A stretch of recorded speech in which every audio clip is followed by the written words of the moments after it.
Então vamos lá, seguindo aqui na parte 3 do vídeo sobre Esther, que nós estamos estudando, vendo a mente Vasti, representando a mente rebelde e submissa, e vendo Esther como uma mente submissa. Esther era posicionada, Mordecai era posicionado diante de Deus. A palavra Esther representa a estrela, e estrela quer dizer posicionado. Então, leia para nós, Érica vai ler, Esther 1,17. Porque a notícia do que a rainha fez chegará a todas as mulheres, de modo que desprezarão seu marido, dizendo: o rei Assuero mandou que a rainha Vasti fosse trazida à sua presença, mas ela não foi. Então, o que vai acontecer? Memucan, ele fala, olha, rei, se você não tomar uma medida, todas as mulheres oficiais e de toda a província vão falar, assim como a rainha não fez, não se submeteu, assim como a rainha foi submissa, nós também não vamos ser a você, aos maridos. Então, ele falou assim, você tem que tomar uma medida urgente. A insubmissão tem que ser morta, destruída na nossa vida.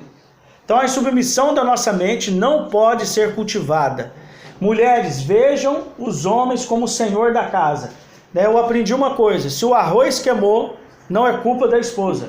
É culpa do marido, que não está cuidando bem dela, do emocional, nutrindo emocional, com palavras de Deus, ensinando. Se a mulher não está bem, a culpa é do marido. Se os filhos não estão bem, a culpa é do marido. Quem é o dono da casa? O marido, ele é o Senhor.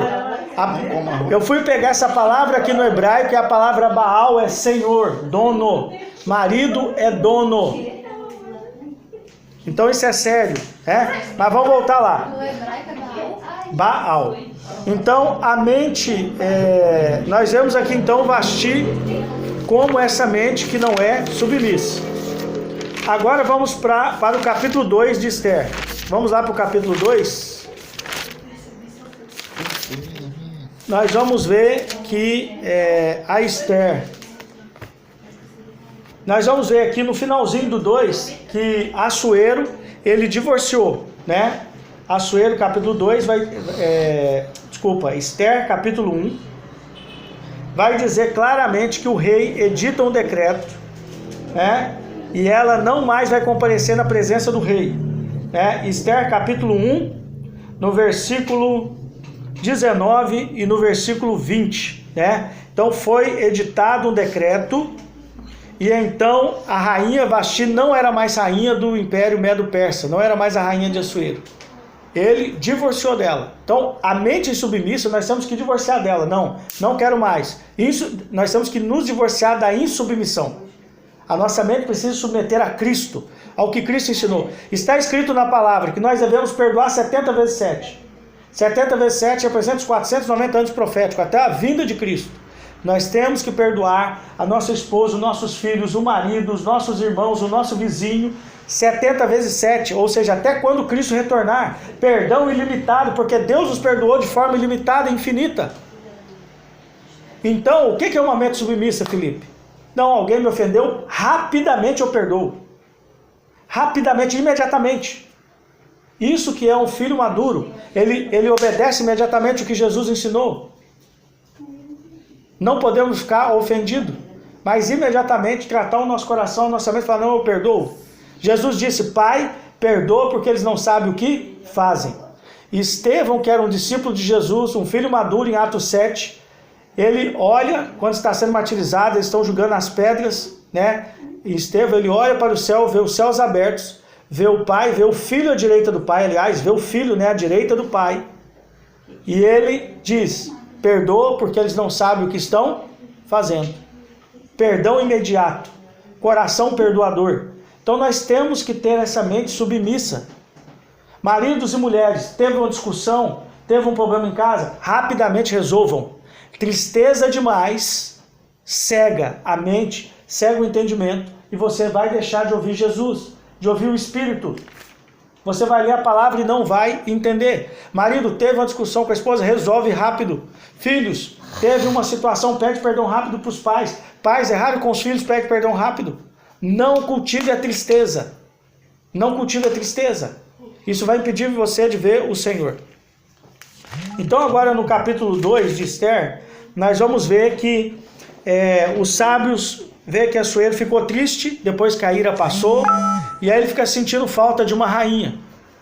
E agora o que Assuero ele vai, por intermédio do Conselho de Sábios, ele vai mandar chamar virgens de todo o império para delas escolher uma rainha. Vamos então ler agora a partir do versículo 4. Quem pode ler o 4 e o 5? Esther capítulo 2, versículo 4 e versículo 5.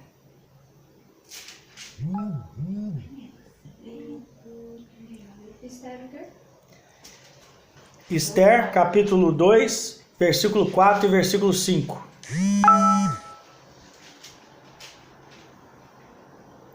A moça que mais agradasse os olhos do rei seria conduzida à posição de rainha, e ocuparia o lugar que fora de Vasti. Essa proposta muito agradou ao rei, e ele determinou que se colocasse essa ideia em execução. Entre mentes, nessa época, certo judeu da tribo de Benjamim, chamado Mardoqueu, filho de Jair, neto de Simei e bisneto de Quis, vivia na cidade de Suzã. Olha que interessante. Que uma menina que agradasse o rei, uma virgem, fosse colocada na posição de Vasti. Interessante como usa a palavra posição real. Eu e você estamos numa posição real. Deus, o Pai, nos ressuscitou com Cristo Jesus e nos assentou no céu. Efésios 2, 6 e 7. Não esqueça disso. E aí vai falar aqui que havia um judeu chamado Mordecai, filho de Jair, filho de Shimi, filho de Quis, um benjamita. A palavra Benjamim significa filho próspero, que nos lembra de Cristo. Eu falei para vocês, a palavra Mordecai no hebraico é homem pequeno. Nos lembra de Jesus que esvaziou, se humilhou e morreu por nós. Então, nós temos, a nossa mente precisa sujeitar ao homem pequeno, aquele homem que se fez pequeno e que Deus exaltou dando o nome que está acima de todo nome. Alguém lê agora o 6, por favor. Lê, Matheus. O 6. Esther 2, 6.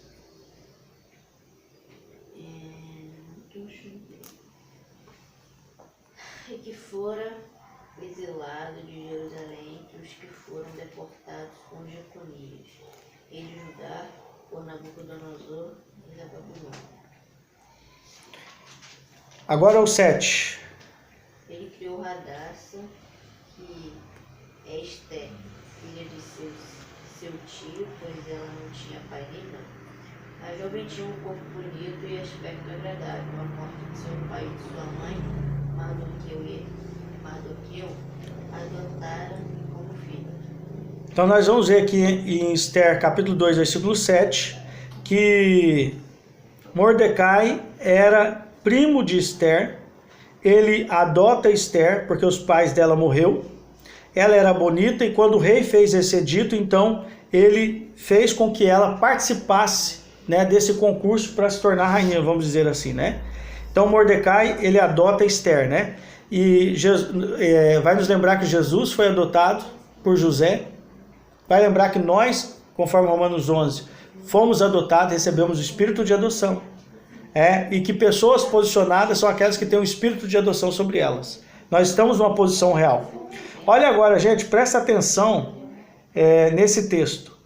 Quando a ordem e o decreto do rei foram anunciados e muitas meninas foram reunidas em Suzã, a capital, sob o cuidado de Hagai, Esther também foi trazida à casa do rei e posta sob o cuidado de Hagai e o encarregado das mulheres. A menina lhe agradou e conquistou o seu favor. Olha só, a Esther estava debaixo do favor de Deus. Havia um favor de Deus. Hagai, que era o chefe que cuidava dessa casa das mulheres que estavam sendo preparadas para o rei, ele logo viu graça na vida de Esther. Gente, pela fé, pela graça nós somos salvos mediante a fé. Pela graça. É pela graça que nós guardamos a nossa mente. É pela graça que nós guardamos a palavra de Deus. É pela graça que nós vencemos as batalhas espirituais na mente, nos lugares celestiais. Peça a Deus graça, peça a Deus graça. Peça a Deus o seu favor para que você vença, para que você prossiga sendo espiritual, tendo uma mente submissa a Cristo, aos ensinamentos de Jesus. Conte com o favor do Pai. Então vamos seguir o texto junto agora. De modo que em pouco tempo ela recebeu cosméticos, porções de comida especiais, e 7 meninas do palácio do rei a serviam. Ele também a levou juntamente com as meninas que a serviam ao melhor lugar das instalações do harém do rei. Esther não disse nada a respeito do seu povo ou de seus laços de família, pois Mordecai a instruiu a não dizê-lo a ninguém. Esther era extremamente submissa, era extremamente obediente. Ela falou: não fale da sua origem, não fale de onde você veio. Por quê? Ele era inteligente. Se Esther falasse que era exilada, talvez ela não poderia participar do concurso. Mas ela fazia parte do reino, porque ela estava dentro do reino do Império Medo-Persa. Mas vamos prosseguir. Mordecai andava todos os dias à volta e à frente do pátio da casa do harém, a fim de saber como Esther estava passando e o que lhe acontecia. Aqui nós vemos Mordecai como uma figura de Cristo, que está sempre por perto, sempre cuidando, sempre intercedendo por nós. Se eu não estiver equivocado, é Romanos 8,35, alguém pode ver lá para mim, que Cristo está agora intercedendo por nós. Se você for pegar o texto lá em Hebreus capítulo 10, vai falar que Cristo agora está como sumo sacerdote, aguardando até que ele venha, até que ele assuma o reino. Ele está intercedendo por nós. Jesus é o sumo sacerdote. Jesus está intercedendo.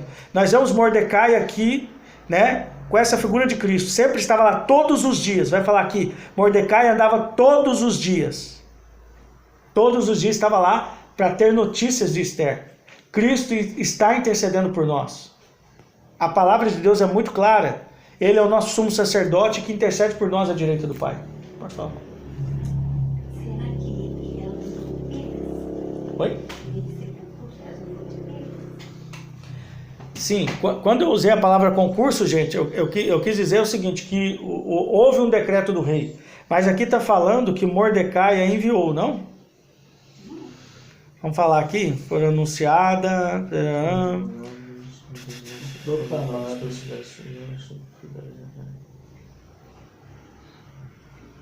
7 meninas. Foi uma convocação, foi um decreto mesmo, né? 8, versículo 8 fala. Esther também foi trazida à casa do rei, posta ao cuidado dele no real. A ordem do decreto. Era um decreto. Todas as moças, era um decreto mesmo, ela foi convocada, não era só um concurso, corrigindo aí a palavra, Selimar nos ajudando, então ela foi convocada, era um decreto do rei. E isso é interessante, porque nós fomos convocados, a palavra de Deus diz que nós fomos convocados desde a criação do mundo, que nós fomos eleitos desde a fundação do mundo, nós fomos escolhidos, elegidos, É interessante isso, nós fomos convocados, Muito interessante. Agora, o que eu quero que vocês vejam? Então, nós vemos aqui que ela era obediente, tá? Ela era obediente, totalmente obediente a Mordecai. Depois nós vamos ver aqui, no versículo 15, vai falar assim, quando chegou a vez de Esther, a filha de Abigail, adotada por Mordecai. Gente, a palavra repete, adotada por Mordecai. Para representar uma figura de Cristo e uma figura nossa, apontar para essa figura, como sua filha, comparecer diante do rei. Ela não pediu nada além do que Hagai, o oficial do rei, encarregado do harém, lhe aconselhou. Então, olha como Esther era submissa. A submissão dela a Mordecai fez com que ela fosse submissa a todo líder. Eu quero perguntar, você tem problema com autoridades? Certamente você teve problema com a figura do pai ou com a figura da mãe. Você tem problema de submeter professores, submeter líderes, chefe no trabalho?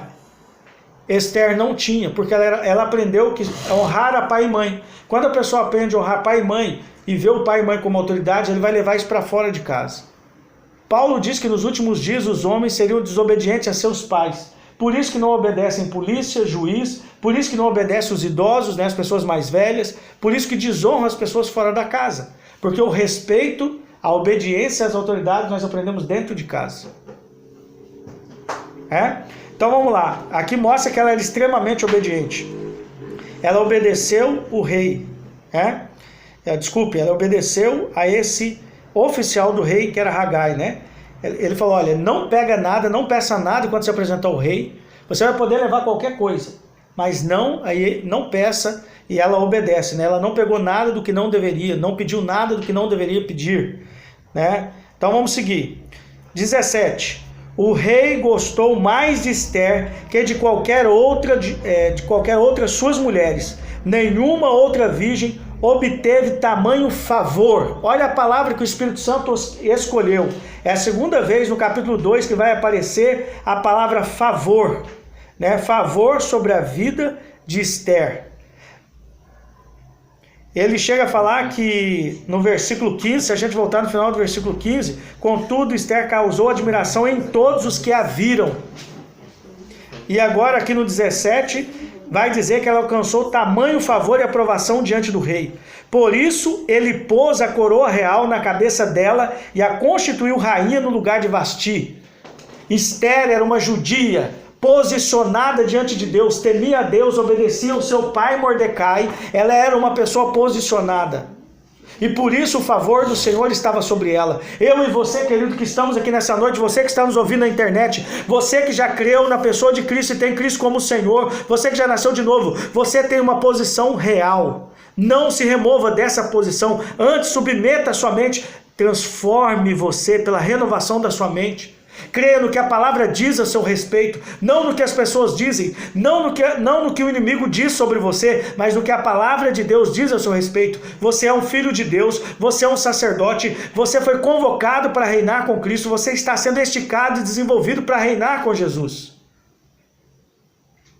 Então, já existe um direito decretado a nosso respeito. Agora nós precisamos andar assim. Então vamos seguir. Olha só. Vai falar que o rei, né, Ester capítulo 2, versículo 18, o rei então ofereceu um banquete com grande honra a Ester, para todos seus oficiais e servos. Decretou o feriado para as províncias e distribuiu presentes dignos da liberalidade real, a submissão e obediência de Ester. Isso mostra que ela era uma filha posicionada e isto produz decretos. Somente filhos posicionados podem falar dos decretos de Deus que vão alterar o tempo. Ela alterou o tempo. Aconteceu um banquete, aconteceu festa, alegria e um feriado. Queridos, é isso que vai acontecer nos próximos dias. É isso que vai acontecer na última semana chamada Grande Tribulação, Filipe. Se nós continuarmos posicionados, submissos, obedientes a Cristo, nós vamos alterar lugares, pessoas serão libertas, nós vamos ser um tipo de Cristo, um tipo de Messias. Porque a palavra Cristo, cristão, é pequeno Cristo, que é Messias, que é a mesma coisa de ser libertador. Por meio do Evangelho, nós somos ministros da reconciliação. Pessoas serão libertas, Juliana, de cadeias, de opressões. Porque a força do governo humano e o dinheiro do governo humano produz opressão sobre as pessoas. Mas nós vamos trazer as pessoas para um outro lugar. Colossenses 1,13 diz que Deus, o Pai, nos tirou do império das trevas e nos transportou para o reino do Filho do seu amor. Olha a posição, nos transportou para o reino do Filho do seu amor. Colossenses 1,13. Você tem que se ver neste lugar. Você está no céu. O céu é uma dimensão espiritual que nós acessamos com o nosso coração. Com os olhos do nosso coração, nós precisamos nos ver neste lugar. Ele nos transportou para o reino do seu Filho. Nós já estamos neste lugar. Se as pessoas matarem o nosso corpo, elas não podem nos matar. Porque nós somos eternos, porque estamos em Cristo, recebemos a vida eterna e vamos reinar com o Senhor. Não devemos temer nada. Vamos seguir. Então, um filho posicionado, né? Ele é posicionado porque existe submissão e obediência naquilo que ele ouviu. A mente dele está posicionada. Ester representa uma mente posicionada, enquanto Vasti representa uma mente que saiu fora da posição real. E aí nós vamos ver que ela chega a alterar o tempo. Olha agora o versículo 19. Quando as meninas foram reunidas em outras ocasiões, Mordecai sentava-se junto ao portão do rei. Ester ainda não havia revelado seus laços de família, nem do seu povo, como Mordecai lhe ordenara. Ela já era rainha. Ester continuava obedecendo ao que Mordecai mandava fazer. Ela continuava obedecendo o pai.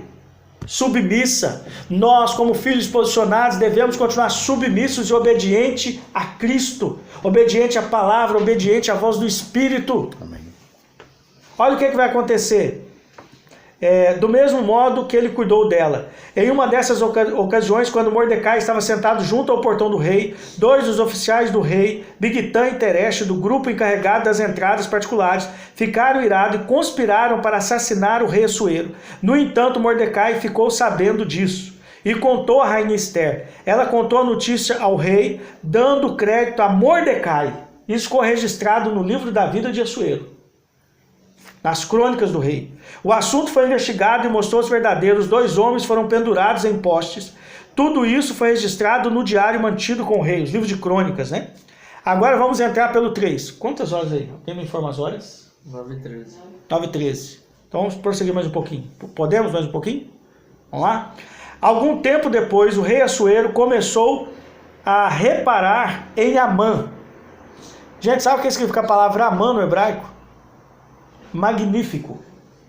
É como Vasti, é como Esaú, é como Adão, como homem natural, uma mente brilhante. O próprio Jesus disse, né? Pai, obrigado porque você ocultou essas coisas aos sábios e entendidos e a revelou aos pequeninos. Paulo disse aos irmãos de Corinto, olha, saibam de uma coisa, Deus não revelou as coisas do reino aos grandes, aos ricos, aos sábios deste mundo, mas aos pequenos. Deus escolheu os pobres e pequenos para revelar as grandezas do rei. Jesus disse que era muito difícil um rico entrar no reino do céu. Era mais fácil um camelo passar pelo fundo de uma agulha do que um rico entrar no céu. Porque o rico vive na euforia da riqueza. Muita alegria, emoções derretidas, para cima ou para baixo, causa cegueira espiritual, cegueira na mente, no entendimento. Vamos seguir. Inclusive, gente, a palavra Assuero, sabe o que significa Assuero? Assuero, eu vi essa palavra no hebraico, aliás, essa palavra é uma palavra persa, né? Não é uma palavra hebraica. Assuero significa eu serei silencioso e pobre. Ele era o rei de um império rico, Juliano. Ele era rei de um império rico, mas ele era silencioso a respeito das coisas de Deus e era pobre a respeito das coisas de Deus. Jesus, ele disse que a riqueza de um homem não constitui nos bens, na quantidade de bens que ele tem, né? Nós vamos ver Jesus falando em Mateus 19:23, dificilmente um rico entra no reino de Deus. Nós vamos ver em Marcos 12:41 que a viúva, ela deu tudo. Foi ela quem deu a maior oferta, a melhor oferta, mas era a mais pobre, porque os ricos deram do que sobravam. Lucas 1:53, Maria, no cântico dela, diz que Deus despediu os ricos de mãos vazias, né, com a manifestação de Jesus. Né? Lucas 12:15 diz que a vida de um homem não constitui na quantidade de bens que ele tem. E, queridos, nós vamos ver, né, que quando um rico converte também é coisa preciosa para Deus. José de Arimateia era um discípulo de Cristo e lá vai falar em Mateus 27:57 que ele era um discípulo de Jesus. Quando um rico se converte é uma coisa maravilhosa, mas é difícil converter, porque ele tinha um túmulo na pedra e ele pôde sepultar o corpo de Jesus. Ou seja, os ricos desse mundo, né, que pena que no nosso meio, aqui na nossa congregação, nós não temos ninguém rico financeiramente, né, vamos dizer assim. Porque a missão dele é cuidar dos irmãos mais pobres. No livro de Tiago, eu não sei se o João que já leu bastante Tiago, né? Se você lembra o capítulo e o versículo, vai dizer que o rico não se glorie na insignificância da sua riqueza. Tiago, capítulo 1. Que o rico não se glorie na insignificância da sua riqueza. A palavra de Deus ensina que aqueles que são ricos, né? Vou repetir, que pena que não temos, né, ninguém milionário aqui no meio, né? Senão seria muito bom isso, né? Nós teríamos aí esse irmão, se ele fosse um discípulo de Jesus, né? Porque vai dizer aqui, ó, Mateus 27:57, que Arimateia era um homem rico e se tornou um discípulo de Cristo. Ele pediu o corpo de Jesus e ele sepultou no lugar de honra. Jesus foi sepultado entre os ricos. Então, aquele irmão que tem riqueza é para cuidar do corpo de Cristo. Vamos seguir. Vamos lá. Agora nós vimos o Espírito de Cristo na vida de Esther e nós vemos o Espírito de Cristo na vida de Mordecai. Na vida de Vasti nós vimos o Espírito de Anticristo, de rebelião, de aprisionamento, sim. E nós vamos ver agora na vida de Ramã e de Assuero esse Espírito. Olha só agora. Aí já vai nos remeter para o tempo do fim. Olha que interessante. Algum tempo depois, o rei Assuero, que era silencioso e pobre a respeito das coisas de Deus, era um rei riquíssimo, mas era pobre a respeito das coisas de Deus. Algum tempo o rei Assuero começou a reparar em Ramã, o filho de Hamedata, o Agita, para promovê-lo. Ele começou a ver que ele era aparente, que ele tinha uma mente, e Ramã era rico. Vai dizer em algumas versões aí que ele era rico. Ele era rico, ele era inteligente, ele tinha aparência, né? Então Assuero começou a reparar aquele cara que tinha muita aparência. Nos lembra Adão, Esaú, né? A pessoa que é bem sucedida somente nas coisas desse mundo, né? Para promovê-lo. Um dia ele deu primazia entre todos os seus oficiais. Todos os servos do rei ajoelhavam-se e curvavam-se diante de Ramã, junto ao portão do rei, pois o rei assim ordenara. No entanto, Mordecai não se ajoelhava nem se curvava diante dele. Gente, por que Mordecai não se curvava, Juliana, diante de Ramã? Por que, Aimee? Analisa. Porque qual que era o primeiro mandamento? Não iria adorar outro Deus, não faria para ti imagens de escultura. Amarás somente o Senhor teu Deus, né? Depois vai falar de Deuteronômio 6,4. Mordecai era um homem posicionado, submisso, temente a Deus, obediente a Deus, Selimar. Entendeu, Natan? Mordecai era posicionado. E ele não se dobra, ele não ajoelha, porque ajoelhar, nós já aprendemos a palavra tanto no grego e no hebraico, que é prostrar-se. É um tipo de adoração. Então ele não se curvou diante de Ramã. Os servos do rei perguntaram a Mordecai junto ao portão do rei: por que você não obedece à ordem do rei? No entanto, depois de o terem confrontado algumas vezes, sem que ele lhes desse atenção, eles contaram o fato a Ramã, a fim de descobrir se o fato de Mordecai ser judeu seria uma explicação boa o suficiente para justificar seu comportamento. Ramã ficou furioso quando soube que Mordecai não se ajoelhava nem se curvava diante dele. Entretanto, ao descobrir que o povo de Mordecai pertencia, a que povo ele pertencia, pareceu-lhe um desperdício colocar as mãos apenas sobre Mordecai. Em vez disso, ele decidiu destruir todo o povo de Mordecai. Gente, olha o espírito do anticristo na vida de Ramã, o magnífico. Isso aponta para o anticristo, isso aponta lá para Hitler, aponta para Antíoco Epifânes e aponta para todos que na história perseguiram os judeus e perseguiram os cristãos, o povo de Deus. E aí nós vamos ver aqui, ele não queria colocar a mão somente em Mordecai, estou lendo o versículo 6, 2,6, 3,6. Em vez disso, ele decidiu destruir o povo de Mordecai e os judeus em todo o reino, né, Medo-Persa. Então, no primeiro mês, o mês de Nissan é o mês da saída, da fuga do Egito. É o primeiro mês para o povo de Deus. Então, no primeiro mês, no 12º ano do rei Assuero, eles começaram a lançar isso é, jogar sorte, diante de Ramã todos os dias e todos os meses, até o 12º mês, o mês de Adar. O mês de Nissan representa libertação, fuga, saída do Egito. E Adar representa o mês glorioso. Vocês vão entender porque eu estou falando isso lá na frente. Então Ramã disse a Assuero: existe um povo peculiar, espalhado e disperso entre os povos de todas as províncias de teu reino. Suas leis são diferentes das de todos os outros povos. Além disso, eles não observam as leis do rei. Não convém ao rei tolerados. Se for do agrado do rei, promulgue um decreto para a destruição deles. Olha o espírito do anticristo sobre Ramã. E eu entregarei 330 toneladas de prata ao depósito do tesouro real para os oficiais encarregados do assunto do rei. Ramã era muito rico, tinha muita prata. Por isso que ele tinha precedência no governo de Assuero. Gente, é muito interessante, né? Isso que Ramã faz. E agora olha o 10. O rei tomou o anel de selar de sua mão e o deu a Ramão, filho de Hamedata, o Agagita, o inimigo dos judeus. Olha só, Ramã, o magnífico, representando o espírito do anticristo, o governo do anticristo. Ele se tornou inimigo dos judeus. O rei disse a Ramã: o dinheiro pode ficar com você e com o povo, faça o que parecer bom a você. Não falei que Assuero era silencioso e pobre? O nome Assuero, o significado do nome Assuero, essa palavra persa significa silencioso e pobre. Ele era silencioso a respeito das coisas de Deus, ele não tinha discernimento espiritual. E o espírito do anticristo agora também está agindo sobre a vida dele, porque ele dá autoridade para Ramã. Nos lembra o que vai acontecer nos últimos dias, porque vai falar em Apocalipse 12 que o diabo vai dar poder para o chifre pequeno, o anticristo, conforme também fala Daniel 7. E aí vamos seguir. Agora eu queria pegar alguns pontos. Vamos lá.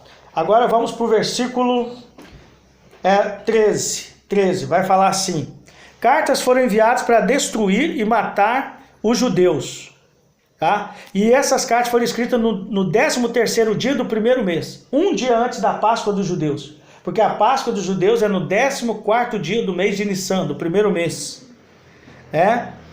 E que no 13º dia do 12º mês, 11 meses depois, no mês glorioso, no mês de Adar, todas as pessoas deveriam matar os judeus.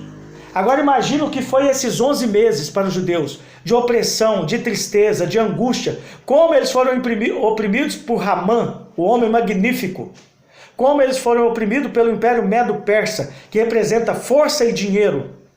A força e o dinheiro sempre vai tentar oprimir os filhos de Deus. Por isso Jesus, ele nos ensinou: não andeis ansiosos por coisa alguma, nem pelo comer, nem pelo beber, nem pelo vestir.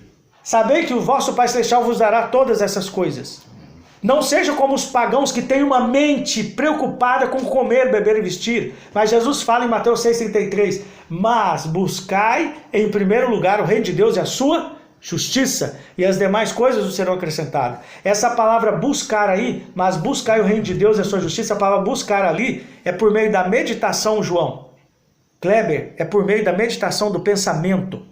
Então, como analista, você busca o reino quando você começa a pensar no que Jesus é, no que Jesus prometeu, na identidade de Cristo. Jesus, o Messias, o Filho de Deus, o Filho de Davi, o Filho de Abraão, o Messias e Senhor. Então, queridos, o que eu gostaria que vocês prestassem bastante atenção? Nós vamos ver que as cartas foram enviadas. Agora vamos ver, para a gente...